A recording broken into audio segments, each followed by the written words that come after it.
Bienvenue à tous, c'est Info Soir. Voici les titres de ce lundi. Un ciel nuageux et des températures en baisse. La semaine démarre avec de la grisaille. De fortes pluies ont été enregistrées ces dernières 24 heures. Dans le sud, le vent a soufflé sur plusieurs provinces, notamment celle de l'Aïoun, avec des pics qui ont atteint les 85 km/h. Les Espagnols se sont rendus aux urnes pour la 4e fois en 4 ans, mais il en ressort un échiquier politique encore plus confus et fragmenté. Au lendemain de nouvelles législatives, l'Espagne est encore loin de sortir du blocage politique.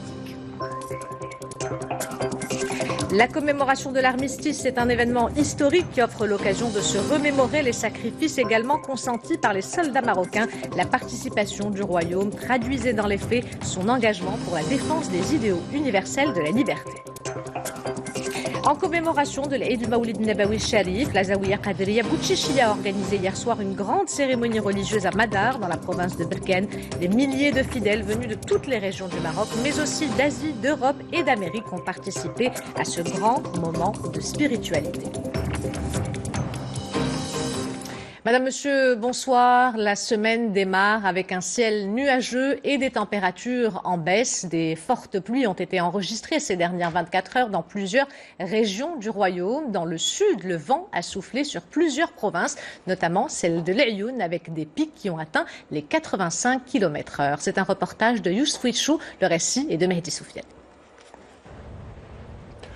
Depuis hier soir, de fortes rafales de vent s'abattent sur la ville de l'Aïoun. Des vents qui ont dépassé aujourd'hui les 80 km/h. Certaines rues sont quasi désertes en raison de ces perturbations météorologiques. Nous nous couvrons le visage. Il faut protéger les yeux et les oreilles. Nous ne pouvons rien faire aujourd'hui car les vents sont vraiment très forts. Ce climat peut provoquer des démangeaisons et des douleurs au niveau des yeux.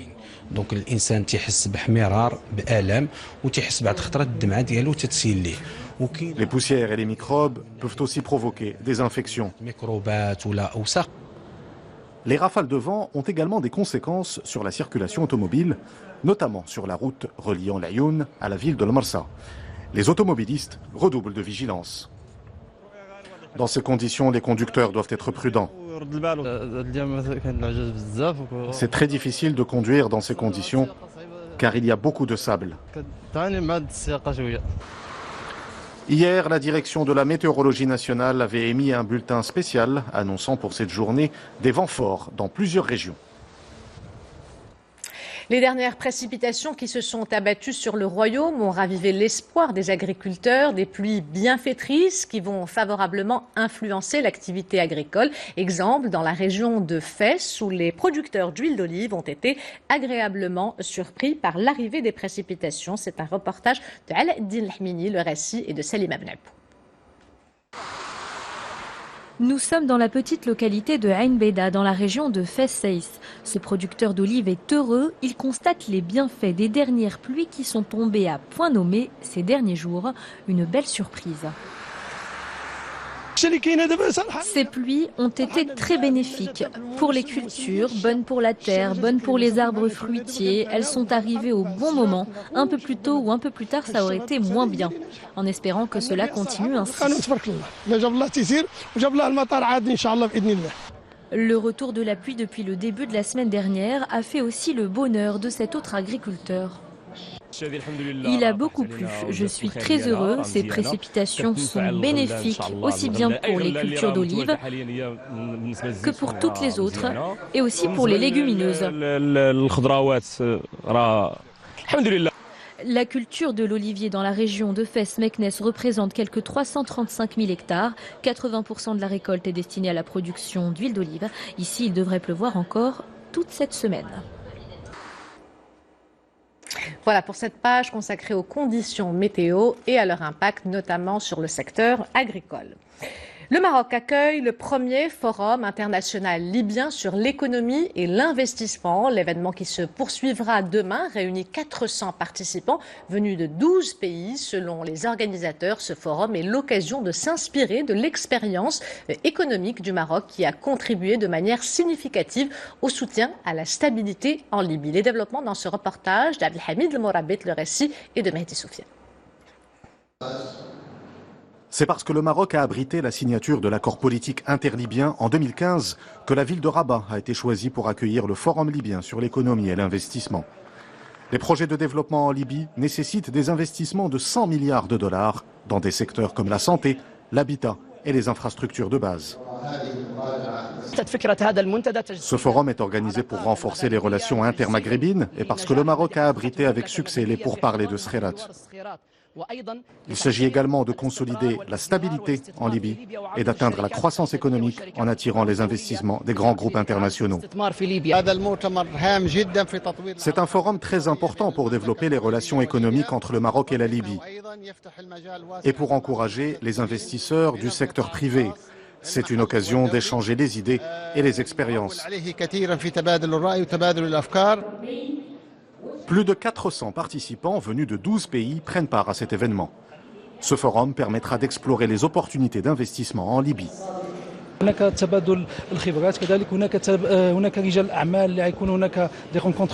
Il y a un échange d'expériences et des rencontres B2B entre opérateurs économiques. Des institutions financières internationales sont également représentées pour examiner avec les autorités libyennes les moyens d'investir en Libye.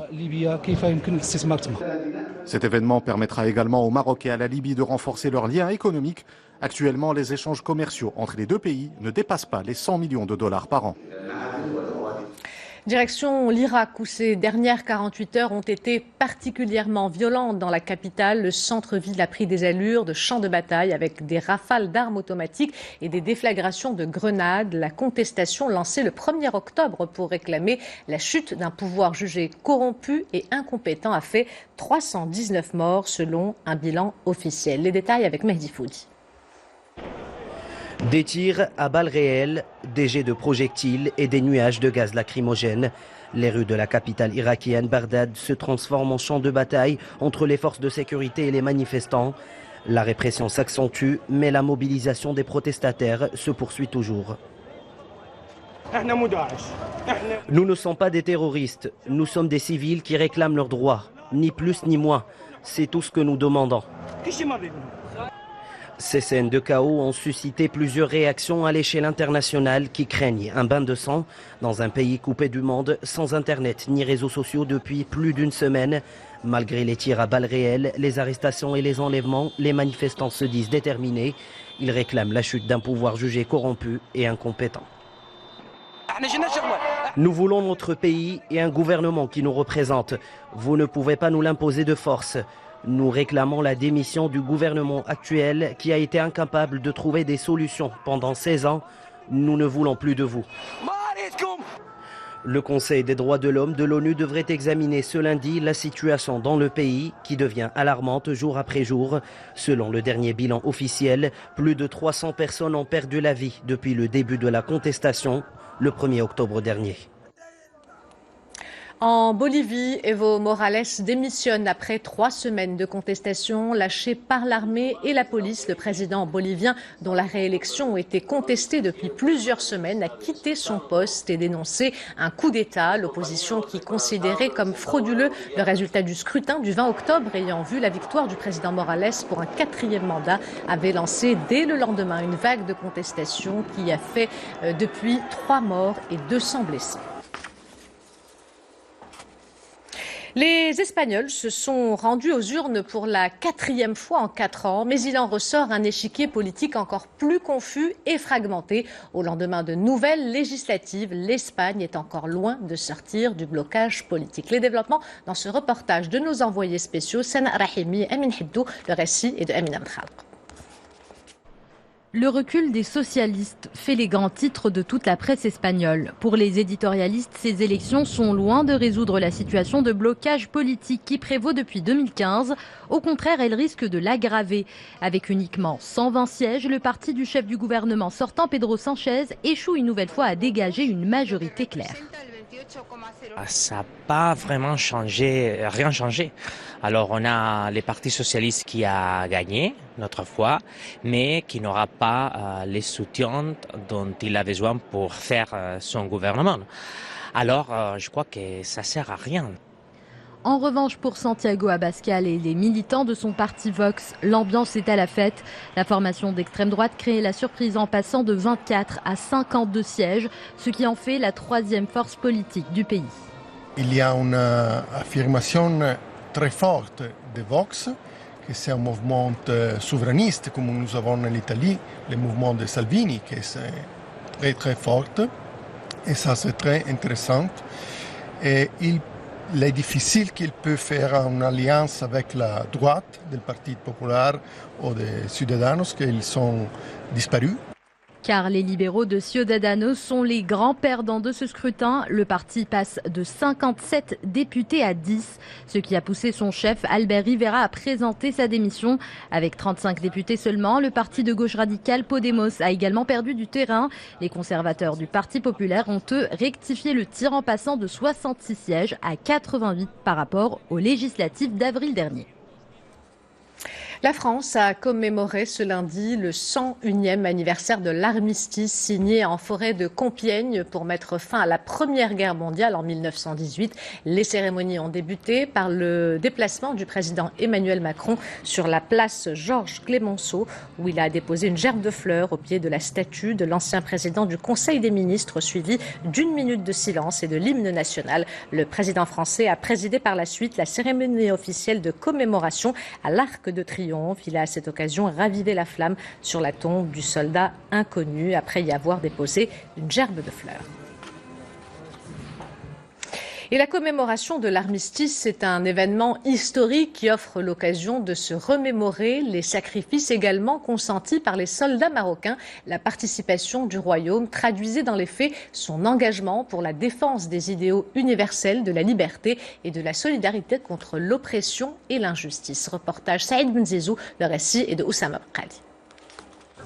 Au moment où dans le monde entier l'armistice est célébré, à Casablanca dans le cimetière militaire de Bemsik, scouts, anciens combattants, militaires, ambassadeurs et jeunes étudiants se sont retrouvés sur l'esplanade du souvenir pour ne jamais oublier.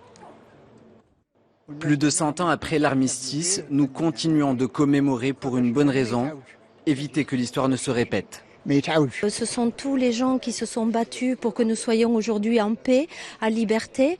Et donc, il faut non seulement ne pas oublier, mais commémorer et transmettre.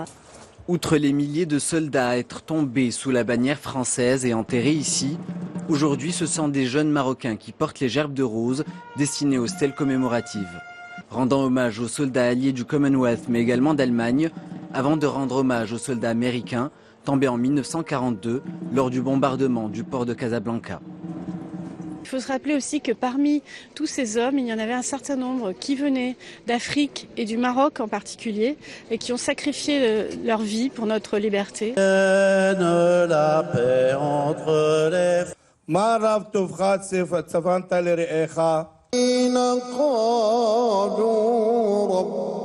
Trois prières, trois religions, un seul devoir, transmettre nos erreurs passées aux générations futures pour éviter qu'une gifle ne cause des millions de morts. Direction à présent Oujda qui abrite le Salon national de l'économie sociale et solidaire. 700 exposants, parmi lesquels une centaine spécialisés dans la confection de produits du terroir, sont invités à faire découvrir leurs produits au grand public durant cette semaine. Une belle vitrine qui se veut également un lieu éminent de partage d'expériences, de formation et de commercialisation à la faveur de ce secteur qui permet à quelques 500 000 personnes d'en vivre. Reportage Oussama Ofker et Younes Nasseri, le récit est de Salima Benabou. C'est un tour du Maroc des terroirs que certains curieux ne rateraient pour rien au monde. Dès l'ouverture, ils sont venus faire leurs emplettes de produits régionaux. 18 000 mètres carrés de salon, huile d'olive, d'argan, cosmétiques d'origine naturelle. Le point commun entre tous ces produits, leur qualité et leur origine. Je suis venue ici pour découvrir toutes les choses proposées à la vente, ici dans ce salon qui se tient à Oujda. Tous les produits que j'ai testés sont naturels. J'ai trouvé des huiles, des savons, eux aussi d'origine naturelle. L'essentiel des 300 000 visiteurs du salon passe par les allées dédiées aux produits du terroir, au grand bonheur des quelques 700 exposants venus des 4 coins du royaume.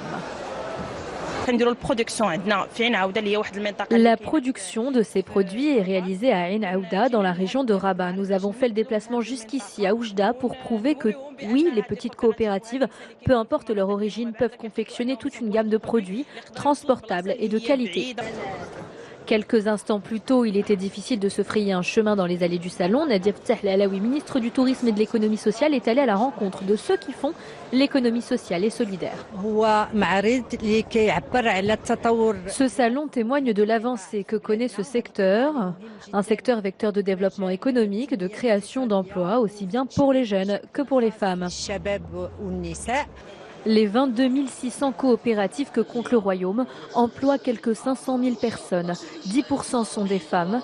Les curieux ont jusqu'à lundi prochain pour découvrir le terroir marocain dans toute sa diversité.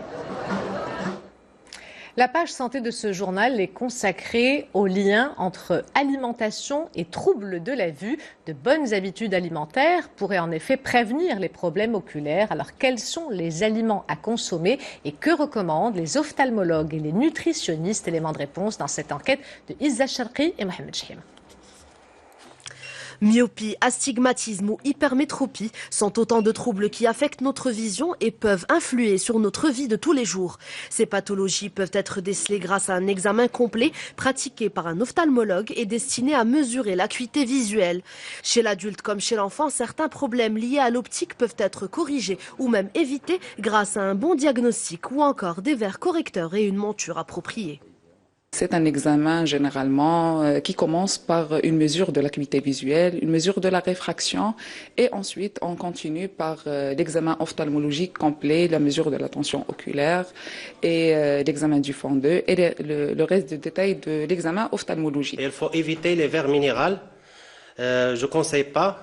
Et je conseille qu'il faut faire un contrôle visuel chez un ophtalmo ou bien chez un opticien optométriste. Il faut éviter les montures métal parce que l'enfant il a la peau très sensible et il a un petit nez. Une alimentation riche et variée joue elle aussi un rôle important dans la prévention des troubles oculaires. Les spécialistes recommandent de faire le plein de vitamines C, A et E aux nombreux bienfaits pour les yeux.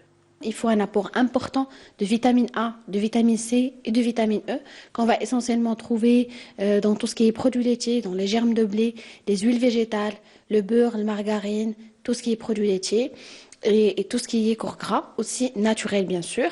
À prendre bien sûr en dehors des repas et associer avec d'autres aliments, surtout les fruits secs.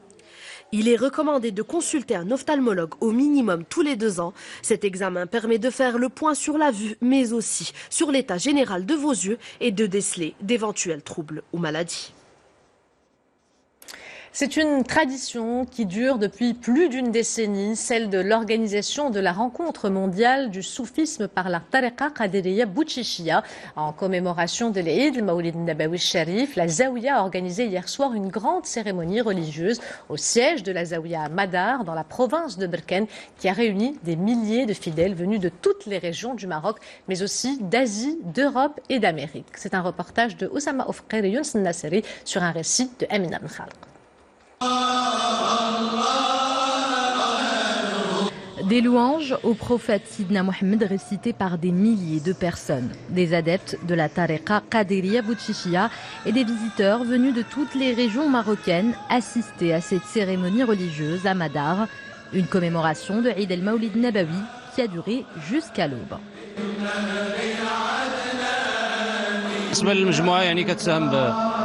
C'est notre manière de célébrer l'anniversaire de la naissance du prophète Sidna Mohamed, mais également ses valeurs que nous rappelons à travers différents chants religieux, ce qui correspond à l'esprit du soufisme. C'est une manière de souligner les valeurs sacrées du prophète Sidna Mohamed qui nous guide vers la droiture, car l'essence de l'islam est le bon comportement. Le bon comportement était l'autre sujet au cœur des chants religieux entonnés lors de cette cérémonie. Une cérémonie qui rappelle les valeurs du soufisme en tant que tradition spirituelle de l'islam.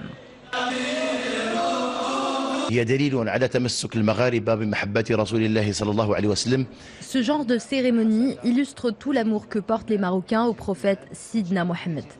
Cet amour renforce la foi et c'est ce qui nous permet en tant que musulmans de prôner la paix, la tolérance et le vivre ensemble. Des valeurs au centre de la 14e rencontre mondiale du soufisme organisée par la Zawiya Qadiriya Boutchichia. L'événement qui s'est clôturé hier a mobilisé près de 120 universitaires, chercheurs et experts marocains et étrangers à Madar autour d'un thème, le rôle du soufisme dans le développement des sociétés. Avant de nous quitter, je vous rappelle l'une des principales informations de ce journal. Les Espagnols se sont rendus aux urnes pour la 4e fois en 4 ans, mais il en ressort un échiquier politique encore plus confus et fragmenté. Au lendemain de nouvelles législatives, l'Espagne est encore loin de sortir du blocage politique. La seule nouvelle donne de ce scrutin est la percée historique de l'extrême droite. C'est la fin de cette édition. L'information se poursuit sur notre site 2m.ma et sur l'application My2M. Le prochain journal El Messaïa vous sera présenté par Zahra Aïtihel. Quant à moi, j'aurai le plaisir de vous retrouver demain à 20h15. En attendant, portez-vous bien et excellente soirée à tous.